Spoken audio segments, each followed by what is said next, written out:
नमस्कार विद्यार्थीहरू, सन्चै हुनुहुन्छ? पक्कै पनि तपाईहरू सबैजना ठिकठाक हुनुहुन्छ। म पनि ठिकठाक छु। विद्यार्थीहरू, आज हामी के विषयमा कुराकानी गर्नेछौँ? यहाँहरूले पक्कै अनुमान गर्नुभयो होला। एकचोटि हेर्नुहोस् त यता। आज हामी कक्षा 9 को सामाजिक अध्ययनको एकाइ 7 हाम्रो विगत अन्तर्गत पाठ 5 मा रहेको नेपाल अङ्ग्रेज युद्धमा वीर वीराङ्गनाहरूको योगदान भन्ने विषयमा छलफल गर्नेछौँ।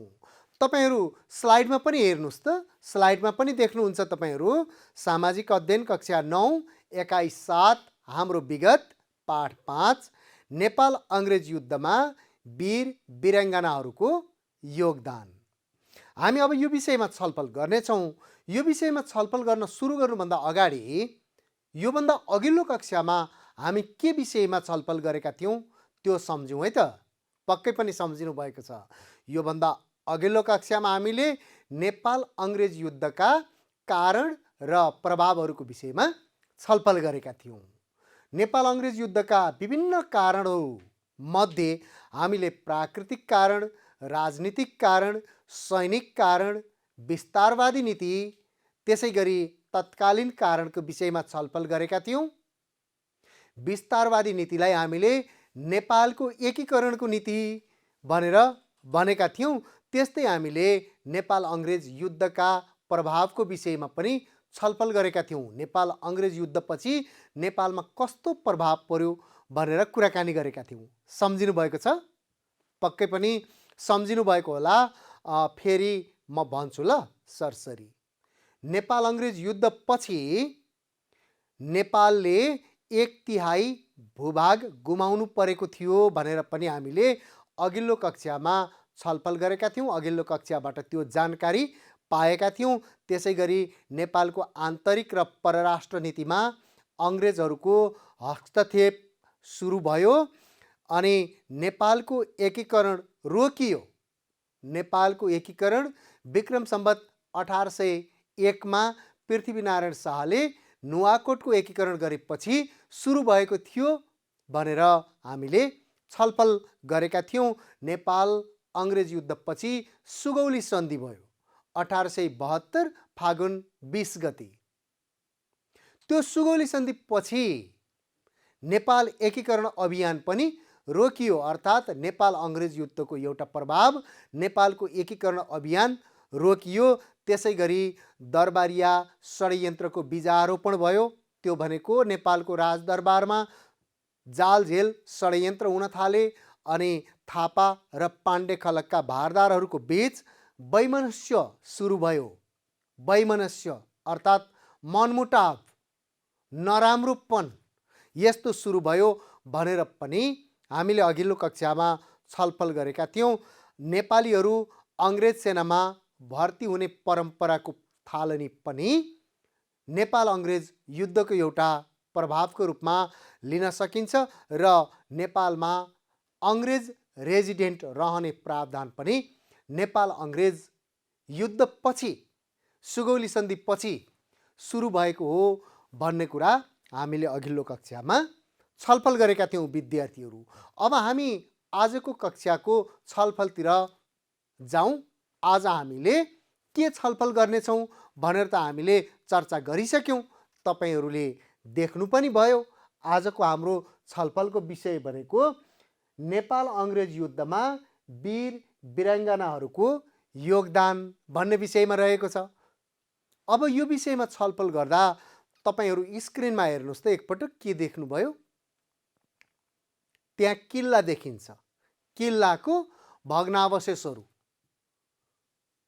त्यो के होला? कहाँको किल्ला होला? पक्कै पनि यहाँहरूले अनुमान गरिसक्नुभयो। यो नेपाल अङ्ग्रेज युद्धसँग सम्बन्धित छ। यो नेपालीहरूले बनाएको किल्ला हुनुपर्छ। कुन किल्ला र कहाँको किल्ला रहेछ हेरौँ है त। खलङ्गाको किल्ला। यसलाई नालापानीको किल्ला भनेर पनि हामीले इतिहासमा भेट्टाउने पढ्ने गर्छौँ। त्यस्तै त्यहाँ हेर्नुहोस् त हामीले स्तम्भ देख्यौँ। स्तम्भ यो कहाँको कुन स्तम्भ होला? नालापानीको स्तम्भ। हो त्यो नाला पानीमा नेपाल र अङ्ग्रेजका बिचमा युद्ध भएको थियो। त्यसैको सम्झनामा त्यहाँ किल्ला बनेको छ, किल्ला बनाइएको छ र त्यहाँ शिलालेख पनि स्थापना गरेर राखिएको छ। यहाँ शिलालेखहरू दिइएको छ, यहाँ यी देखाइएका त्यहाँका शिलालेखको र स्तम्भको तस्बिर हो। अनि अब फेरि हेर्नुहोस् त, एकजना व्यक्तित्वको तस्बिर देख्यौँ हामीले। तपाईहरू धेरैजनाले यो तस्बिर चिन्नुभयो। तस्बिर कसको होला? नेपाल अङ्ग्रेज युद्धसँग सम्बन्धित नै छ। यो बलभद्र कुँवरको तस्बिर हो। हामीले वीर बलभद्र कुँवर भनेर पनि भन्ने गर्छौँ। अब बलभद्र कुँवरको तस्बिर पनि हेऱ्यौँ, नालापानीको स्तम्भ पनि हेऱ्यौँ हामीले, अनि त्यसै गरेर नालापानीका किल्लाहरूको तस्बिर पनि हेऱ्यौँ। अब हामीले नालापानीको युद्धको विषयमा छलफल गरौँ है त। म चार्टमा लेखेर ल्याएको छु, हेरौँ, त्यसपछि कुराकानी गरौँ है। विद्यार्थीहरू, हामी नालापानीको युद्धका विषयमा छलफल गर्न गइराखेका छौँ। नालापानीको युद्ध हामीले अघि तस्बिरमा पनि हेरिसक्यौँ। वीर बलभद्र कुँवर नालापानीको युद्धमा खटिएका थिए। यसलाई खलङ्गाको किल्ला पनि भनिन्छ। अघि हामीले किल्लाका नमुनाहरू अर्थात् किल्लाका भग्नावशेषहरू पनि हेरेका थियौँ। यो किल्ला देहरादुनदेखि लगभग 5 माइल टाढा रहेको थियो। 5 माइल भनेको करिब 8 किलोमिटर हो। देहरादुन अहिले भारतमा पर्छ हो। त्यो देहरादुनबाट पनि 5 माइल टाढा खलङ्गाको किल्ला रहेको थियो। त्यहाँको भग्नावशेष हामीले हेऱ्यौँ खलङ्गाको किल्लाको। त्यस ठाउँमा नेपाल र अङ्ग्रेजका बिचमा युद्ध भएको थियो। त्यस किल्लामा एक तोप र सिपाही, महिला र केटाकेटी गरी लगभग 600 जना मानिस थिए। नेपालका तर्फबाट नालापानीको किल्लामा अथवा खलङ्गाको किल्लामा एउटा तोप राखिएको थियो। हतियारको रूपमा एउटा तोप थियो। अनि त्यहाँ केहीजना सिपाहीहरू थिए, केही महिलाहरू थिए र केही केटाकेटीहरू थिए।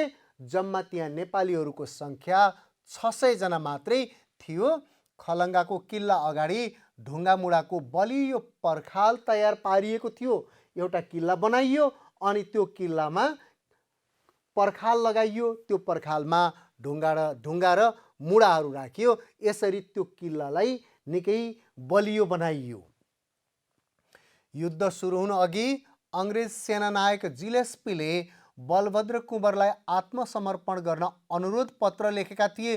तर बलभद्र कुँवर रिसाएर दूतकै अगाडि त्यो पत्र च्यातिदिएका थिए। हेर्नुहोस् त, त्यहाँ अङ्ग्रेजका तर्फबाट सेनानायक जिलेस्पी थिए भने नेपालका तर्फबाट बलभद्र कुँवर थिए। अनि अङ्ग्रेजका सेनानायक जिलेस्पीले बलभद्र कुँवरलाई युद्ध नगर, तिमीले आत्मसमर्पण गर भनेर एउटा चिठी लेखेर त्यो चिठी सहित आफ्नो प्रतिनिधि पठाएछन्, दूत पठाएछन्। अनि त्यो प्रतिनिधि अर्थात् त्यो दूतले जिलेस्पीको चिठी बलभद्र कुँवरलाई दियो। बलभद्र कुँवर रिसाए, हामीलाई आत्मसमर्पण गर्नु भन्ने, हामी बहादुर वीर नेपालीहरू हौँ भनेर रिसाए। र त्यो दूत अर्थात् प्रतिनिधिकै अगाडि बलभद्र कुँवरले जिलेस्पीले लेखेको चिठी च्यातिदिए। युद्ध सुरु भएपछि नेपालीहरूले अङ्ग्रेजलाई पराजित गरेका थिए। युद्ध भयो, युद्ध चल्यो। युद्ध चलेपछि अङ्ग्रेजहरूले आधुनिक हात हतियार प्रयोग गरे। अङ्ग्रेजहरूको ठुलो फौज थियो। नेपालीहरू भने जम्मा 600 जना थिए। तैपनि ती 600 जनाको अदम्य वीरता, बहादुरीको अगाडि अङ्ग्रेजहरूको केही लागेन। अङ्ग्रेजहरू पराजित भए। विद्यार्थीहरू, हामी नेपाल अङ्ग्रेज युद्धका विषयमा कुराकानी गरिराखेका छौँ र अहिले हामी नालापानीको युद्धका विषयमा कुराकानी गरिराखेका छौँ। नेपालीले अङ्ग्रेजी लेफ्टिनेन्ट एलिस र जेनरल जिलेस्पी लगायत धेरैको ज्यान लिए। अङ्ग्रेज र नेपालको बिचमा, अङ्ग्रेजी फौज र नेपाली फौजको बिचमा युद्ध हुँदा अङ्ग्रेजको तर्फबाट धेरै सेनाहरूको ज्यान गयो। त्यसमा लेफ्टिनेन्ट एलिसको पनि ज्यान गयो र जेनरल जिलेस्पीको पनि ज्यान गयो। त्यसपछि त अङ्ग्रेजहरू धेरै आत्तिए अनि उनीहरू भागाभाग भयो। युद्ध मैदानबाट अङ्ग्रेजहरू भागेपछि फेरि दिल्लीबाट आएको शक्तिशाली फौजसँग पनि नेपालले मुकाबला गरि नै रह्यो। त्यहाँ केही समयको लागि युद्ध मैदान छाडेर अङ्ग्रेजहरू गए र फेरि दिल्लीबाट थप फौज आयो नालापानीको किल्लामा नेपालीहरूसँग युद्ध गर्नको लागि। अनि नेपालीहरू त्यो ठुलो फौजसँग नडराइकन युद्ध गरिराखे। अङ्ग्रेजहरूले युद्धबाट नेपालीलाई पराजित गर्न नसकेर किल्लाभित्र बगेको पानीको नाला बन्द गरिदिएकाले पानीको अभावले गर्दा नेपालीहरू प्यासले छटपटिए। अङ्ग्रेजहरू नेपालीसँग युद्ध त गरे तर अङ्ग्रेजतर्फ धेरै ठुलो क्षति भयो। यसरी क्षति भइसकेपछि अङ्ग्रेजहरू आत्तिए। अब यसरी युद्ध गरेर हामीले नेपालीहरूलाई पराजित गर्न सक्दैनौँ, हामीले जालझेल गर्नुपर्छ भनेपछि त्यो किल्लामा कहाँबाट पानी गएको थियो त्यहाँ किल्लामा जाने पानीको कुलो, पानीको नाला नै भत्काइदिए, तोडिदिए अङ्ग्रेजहरूले। पानी नभएपछि नेपालीहरू प्यासले आत्तिए, छटपटाए। हाम्रो शरीरलाई पानी चाहिन्छ, पानी भएन भने हामी पनि आत्तिन्छौँ। यो देखेर बलभद्रले हातमा नाङ्गो खुकुरी बोकेर एकाएक किल्लाको ढोका खोलेर अङ्ग्रेजहरूकै अगाडिबाट खोलातिर लागे। जब प्यासले नेपालीहरू आत्तिए, नेपालीहरूको त्यहाँ ज्यान पनि जान लाग्यो।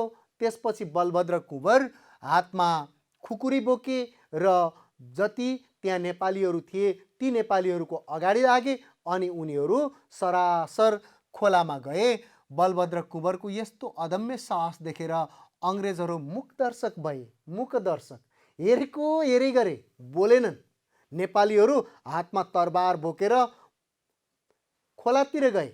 बलभद्र कुँवर सबैभन्दा अगाडि लागे, अरू नेपालीहरू पछाडि लागे।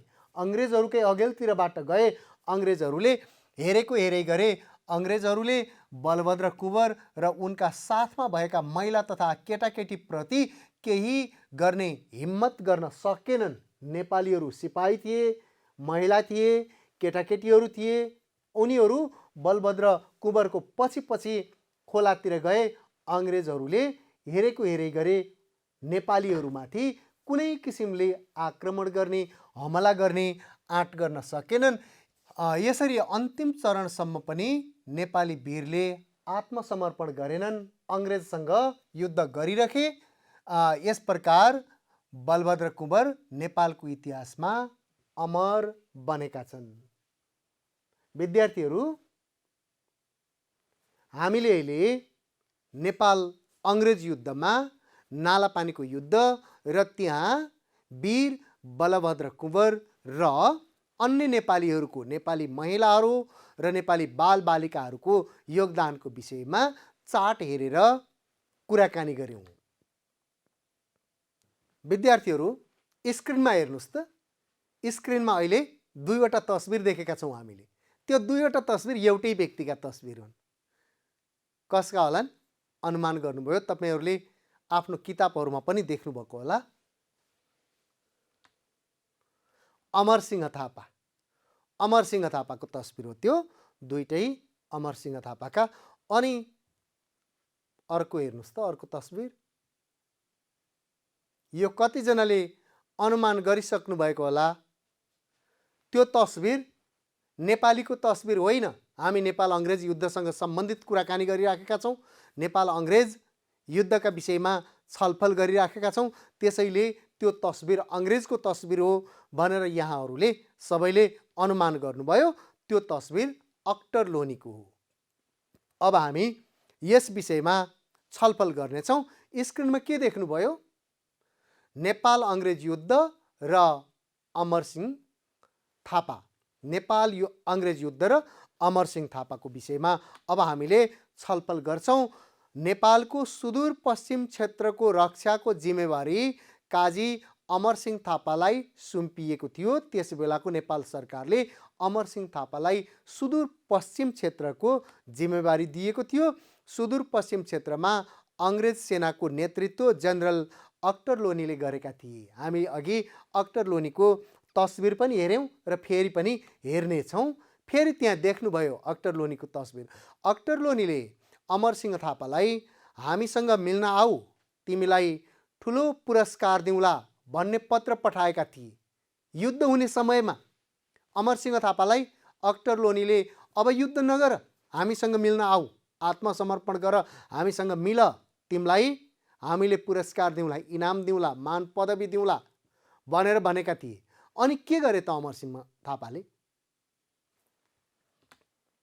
तर अमरसिंह थापा अङ्ग्रेजको लोभमा नफसिकन मातृभूमिको रक्षाको निम्ति डटेर लडे, युद्ध गरे। हामी कसैसँग मिल्दैनौँ, हामी माता र मातृभूमिको रक्षाको लागि सधैँ हामी ज्यानको आहुति दिन, ज्यान अर्पण गर्न तयार छौँ भनेर अमरसिंह थापाले त्यस्तो अठोट गरे र उनी चाहिँ र उनको मातहतको सेना अङ्ग्रेजसँग युद्धको लागि तयार भयो। अमरसिंह थापालाई नेपालको जिउँदो सिंह, the living lion of Nepal भनेर पनि चिनिन्छ। रामगढको युद्धमा जनरल अक्टरलोनीको सेनासँग नेपाली सेना पछाडि हट्न बाध्य भयो। रामगढ भन्ने ठाउँमा नेपाल र अङ्ग्रेज बीच भएको युद्धमा नेपाली सेना पछाडि हट्न बाध्य भयो। अङ्ग्रेजले ठुलो फौजका साथ, ठुलो शक्तिका साथ नेपाली सेनामाथि आक्रमण गर्यो।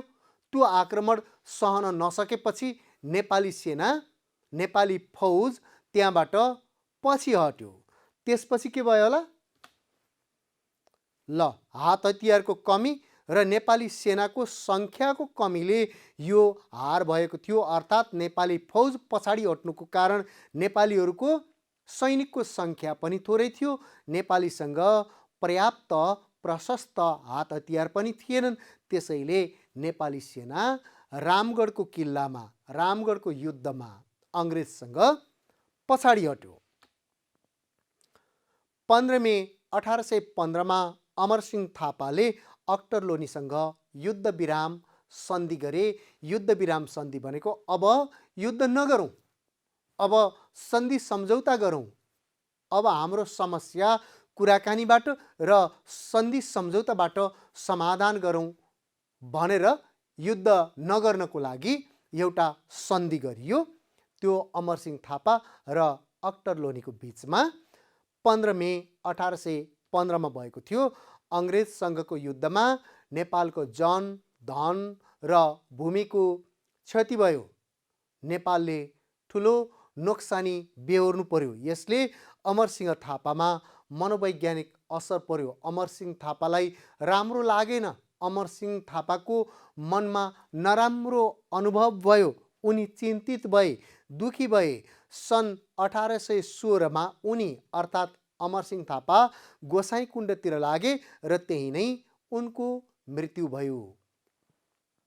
यसरी अमरसिंह थापा निराश भएर गोसाइँकुण्डतिर गए, तर उनीले अङ्ग्रेज सामु कहिल्यै पनि आत्मसमर्पण गरेनन्। अमरसिंह थापाले मातृभूमिको स्वतन्त्रताको रक्षाका लागि वीरताको प्रदर्शन गरे, वीरतापूर्वक युद्ध गरे। अङ्ग्रेजहरूले दिएको लोभमा परेनन्। अङ्ग्रेजहरूले दिन खोजेको इनामलाई, पुरस्कारलाई अस्वीकार गरे र नेपाल आमाको मातृभूमिको हितको लागि आफूलाई अर्पण गरे, समर्पण गरे। त्यसै कारणले गर्दा अमरसिंह थापा नेपालको इतिहासमा चिरस्मरणीय भइरहनेछन्। हामीले सधैँ सम्झिनेछौँ विद्यार्थीहरू। एकचोटि अमरसिंह थापाको सम्मानमा ताली बजाउनुहोस् त जोडले। धन्यवाद। हामीले यति कुराकानी गरिसक्यौँ। अहिले हामी खलङ्गाको युद्धको विषयमा कुराकानी गऱ्यौँ। खलङ्गा भनेको नालापानीको युद्ध। त्यसपछि हामीले अमरसिंह थापा र नेपाल अङ्ग्रेज युद्धको विषयमा छलफल गऱ्यौँ। अब हामीले संवाद सुनौँ है त, कुरा सुनौँ ल। परिसा र दिवसको कुरा सुनौँ। परिसा र दिवसले नेपाल अङ्ग्रेज युद्धको विषयमा, नेपाल अङ्ग्रेज युद्धमा वीर वीराङ्गनाहरूको योगदानको विषयमा छलफल गर्नुहुनेछ। उहाँको कुरा सुनौँ र त्यसपछि फेरि अर्को विषयमा छलफल गरौँला। हामीले यसबाट पनि कुरा बुझौँ। हेर्नुहोस् त, परिसाले सोध्नुहुन्छ, किन यहाँ उभिएको दिवस तिमीलाई पर्खेको परिसा, अब कुरा गर्दै स्कुल जाउँ। दिवसले भन्नुहुन्छ। दुईजनाको बाटोमा भेट भयो स्कुल जाने बेलामा है। सामाजिक अध्ययनको विषयवस्तुमा छलफल गर्दै जाउँ हुँदैन? परिसाले प्रस्ताव राख्नुभयो। मैले पनि त्यही सोचेको थिएँ। हिजो मिसले कक्षामा भन्नुभएको थियो नि। के भन्नुभएको रहेछ है उहाँहरूलाई? हिजो के भन्नुभएको थियो रे? मैले सम्झन सकिनँ नि। परिसाले सम्झन सक्नु भएन कक्षामा मिसले के भन्नुभएको रहेछ। विद्यार्थीहरू, तपाईँहरूले त सम्झिनु भएको छ नि। कक्षामा सरले मिसले के भन्नुभएको थियो, तपाईँहरूले आवश्यकता अनुसार लेख्ने पनि गर्नुभएको छ होला, सम्झिनु होला। कहिलेकाहीँ बिर्सियो भने फेरि साथीलाई सोध्ने, साथीले सम्झाइहाल्नुहुन्छ। नेपाल अङ्ग्रेज युद्धमा वीर वीराङ्गनाको योगदानका विषयमा बताउनु भएको थियो नि। ल, दिवसले परिसालाई सम्झाउनु भयो हिजो मिसले भनेको कुरा। ए, मैले त बिर्सेकी रहेछु। मिसले बलभद्र कुँवर र अमरसिंह थापाका विषयमा भन्नुभएको थियो। त्यहाँ मिसले पनि भन्नुभएको रहेछ। हामीले यहाँ पनि बलभद्र कुँवर र अमरसिंह थापाको विषयमा छलफल गरिसक्यौँ। अब हामी भक्ति थापाको योगदानका विषयबाट कुराकानी गरौँ है। ल है विद्यार्थीहरू, यहाँ परिसा र दिवस पनि भक्ति थापाका विषयमा कुराकानी गर्दै हुनुहुन्छ। तपाईँहरू पनि आवश्यकता अनुसार किताबमा हेर्नुहोला अनि बुँदा टिपोट गर्नुहोला है। उहाँहरूको कुरा पनि सुन्दै जाउँ। हुन्छ दिवस, युद्धको क्रममा मलाउमा अङ्ग्रेज सेनाले आक्रमण गर्यो। नेपाल अङ्ग्रेज युद्धमा मलाउ भन्ने किल्लामा अङ्ग्रेज सेनाले आक्रमण गर्यो। त्यसपछि अमरसिंह थापाले भक्ति थापालाई देउथलको किल्लामा पठाए।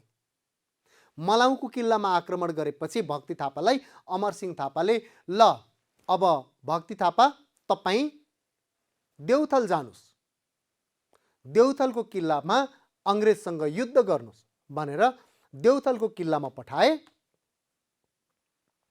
हो, भक्ति थापा आफ्नो मातहतको सेना लिएर देउथल किल्ला कब्जा गर्न गएका थिए। परिसाले भन्नुभयो है। अनि के भएछ?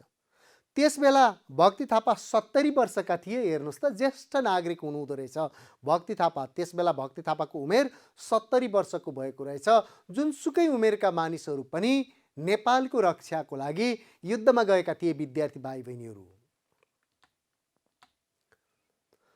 मैले पनि पढेकी थिएँ दिवस। देउथलमा पुगेपछि भक्ति थापा र नेपाली फौजले अङ्ग्रेज सेनामाथि भयङ्कर आक्रमण गर्यो। त्यसपछि के भएछ है? हो, गार्डनरले भक्ति थापालाई आफूसँग मिल्न आउनु भनेर खबर पनि पठाएका थिए रे, तर भक्ति थापाले अस्वीकार गरेछन्। देउथलमा अङ्ग्रेजी सेनानायक गार्डनर रहेछन्। गार्डनरले भक्ति थापालाई अब युद्ध नगर्नुहोस्, हामीसँग आउनुहोस्, हामीसँग मिल्नुहोस्, किन युद्ध गर्नु पर्यो, यो देउथल हामीलाई छाडिदिनुहोस् भनेर भनेका रहेछन्। तर भक्ति थापाले त्यो कुरा अस्वीकार गरेछन्। यो दिवसले भन्नुभयो है परिसालाई।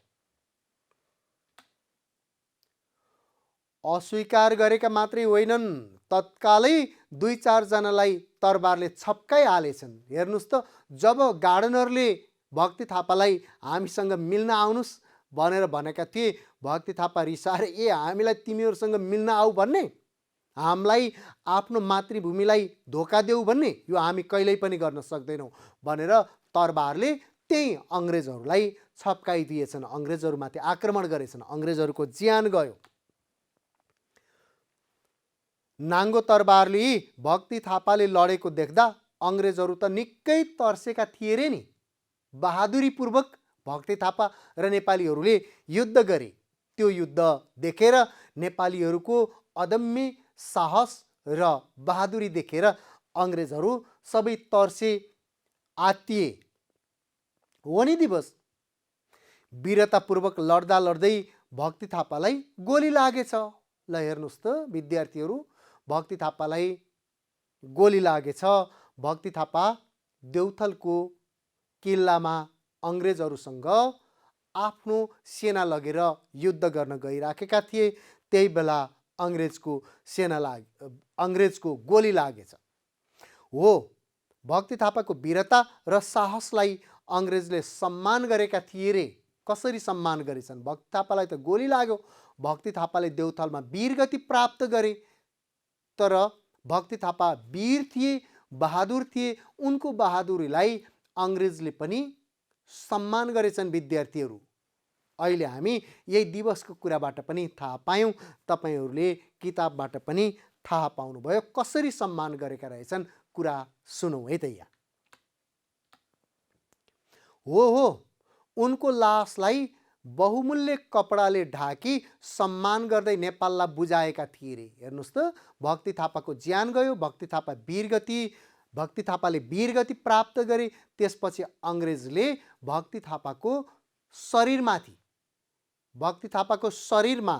थापाको लासलाई बहुमूल्य कपडाले छोपे, ढाके, दोसल्ला उडाइदिए र नेपाललाई बुझाइदिए। यी तपाईँहरूका बहादुर योद्धा हुन्, वीर योद्धा हुन्। यी वीर योद्धाको लास तपाईँहरू लैजानुहोस्। तपाईँहरूको संस्कार अनुसार, तपाईँहरूको चलन अनुसार, तपाईँहरूको धर्म अनुसार यिनको अन्तिम संस्कार गर्नुहोस् भनेर नेपाललाई बुझाइदिए विद्यार्थीहरू। हामीले यो परीक्षाको कुराबाट थाहा पायौँ। भक्ति थापा अहिले हाम्रा सामु नभए पनि हरेक नेपालीको मनमा अमर छन्। हामीले सबैले भक्ति थापालाई सम्झेका छौँ। ल दिवस, कुरा गर्दा गर्दै स्कुल पनि आइपुग्यो। अब भरे फर्कने बेलामा कुरा गर्दै जाउँला है। ल दिवस र परीक्षाले कुराकानी गर्नुभयो। कुराकानी गर्दा गर्दै उहाँहरूको स्कुल पनि आयो। स्कुल जाँदा जाँदै अब आफ्नो कक्षामा जानुहुन्छ। अनि त्यसपछि भरे फर्किने बेलामा फेरि यस्तै कुरा गर्नुहुन्छ विद्यार्थीहरू। तपाईँहरू पनि विद्यालय जाने बेलामा, स्कुल जाने बेलामा साथीहरू होसियारीपूर्वक आफूले पढेका जानेका कुराहरूमा यस्तै छलफल गर्दै गर्दै जानुहोला। अनि कक्षामा पनि ध्यान दिएर पढ्ने लेख्ने अर्थात् पढ्ने लेख्ने क्रियाकलापमा सहभागी हुनुहोला। आवश्यकता अनुसार बुँदा टिपोट गर्नुहोला। अनि फेरि फर्कँदा पनि साथीहरूसँग यस्तै अन्तर्क्रिया र छलफल गर्दै गर्दै फर्कनुहोला है त। हामीले अहिले भक्ति थापाको विषयमा जानकारी पायौँ। अब नेपाल अङ्ग्रेज युद्धमा रणजोर सिंह थापाको योगदानका विषयमा छलफल गरौँ है। तपाईँहरूको किताबमा हेर्नुहोस् त, नेपाल अङ्ग्रेज युद्धमा रणजोर सिंह थापा। यहाँ चार्टमा हेरौँ, त्यसपछि कुरा गरौँला है। नेपाल अङ्ग्रेज युद्ध र रणजोर सिंह थापा। हामीले अब नेपाल अङ्ग्रेज युद्धमा रणजोर सिंह थापाको योगदानको विषयमा छलफल गर्नेछौँ। नेपाल अङ्ग्रेज युद्धको सिलसिलामा रणजोर सिंह थापा जैथकको किल्लाका सेनानायक थिए। यो किल्ला महाकाली नदीभन्दा पश्चिममा पर्दथ्यो। महाकालीभन्दा पश्चिममा जैथक नाम गरेको किल्ला थियो र रणजोर सिंह थापा त्यही किल्लाका सेनानायक थिए। जैथकको किल्लामा 500 जनाको सङ्ख्यामा नेपाली सेना थिए, अर्थात् नेपालीको फौज 500 को थियो।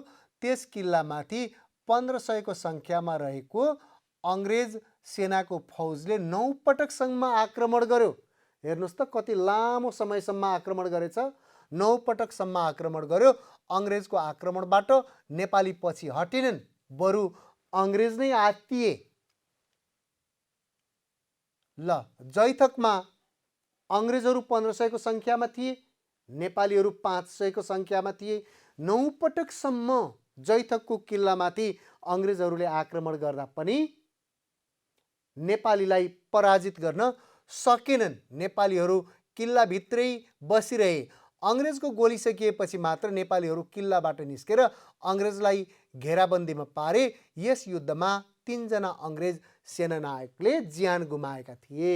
यसरी जैथकको युद्धमा पनि नेपालीहरूले वीरतापूर्वक युद्ध गरेका थिए। विद्यार्थीहरू, अब स्क्रिनमा हेर्नुहोस् त, एउटा तस्बिर पनि देख्यौँ र नेपाल अङ्ग्रेज युद्धमा रणवीर सिंह थापा भनेर पनि त्यहाँ देख्यौँ। अब हामीले रणवीर सिंह थापाको योगदानका विषयमा छलफल गर्नेछौँ। रणजोर सिंह थापाको विषयमा हामीले कुराकानी गरिसकेपछि अब हामीले रणवीर सिंह थापाको विषयमा कुराकानी गर्नेछौँ। रणवीर सिंह थापा भीमसेन थापाका कान्छा भाइ हुन्। नेपाल अङ्ग्रेज युद्धमा यिनलाई पर्सा मकवानपुरको जिम्मेवारी सुम्पिएको थियो।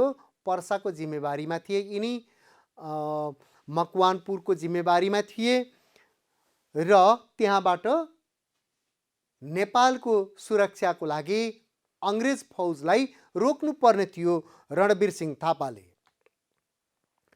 त्यस स्थानको लागि अङ्ग्रेज सेनापति बेनेट मार्लेलाई जिम्मेवारी दिएको थियो।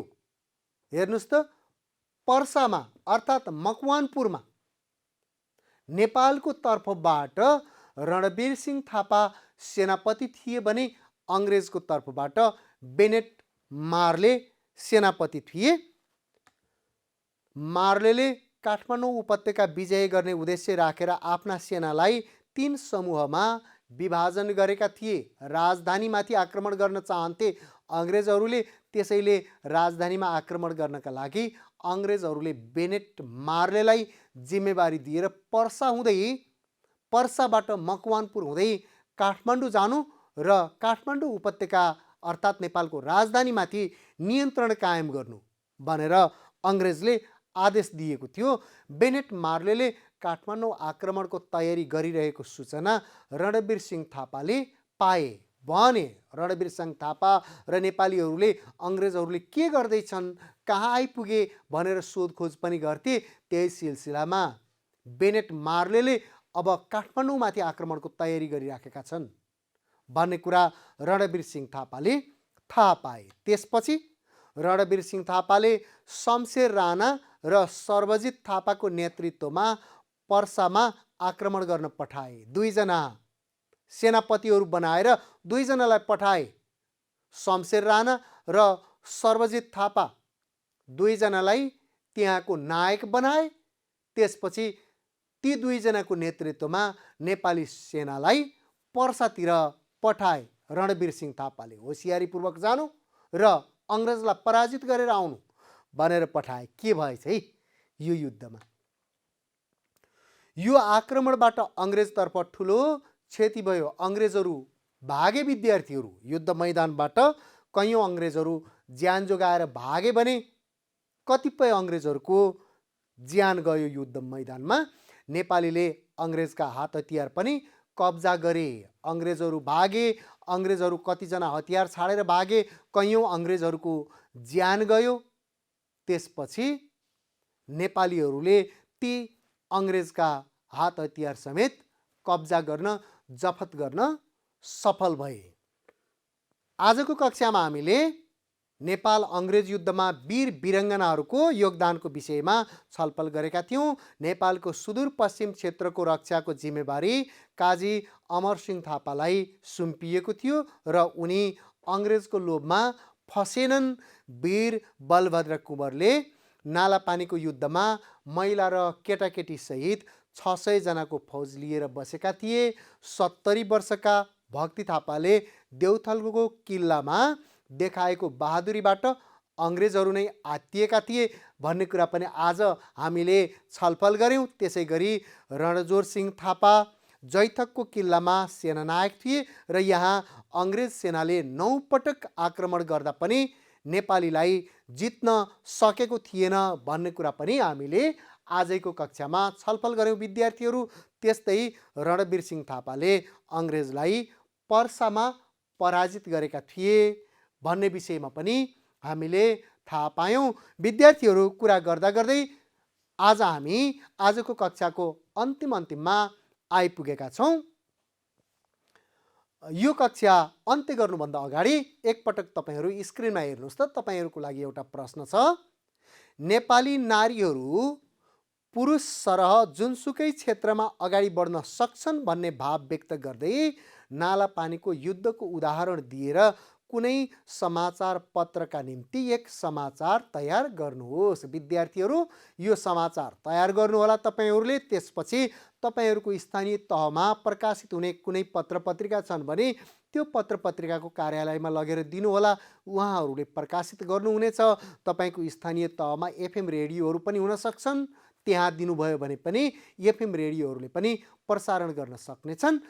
यो सँगसँगै आजको कक्षा यही अन्त्य गरौँ। अर्को दिन अर्को विषयवस्तुका साथ फेरि भेटौँला। हस्त नमस्ते।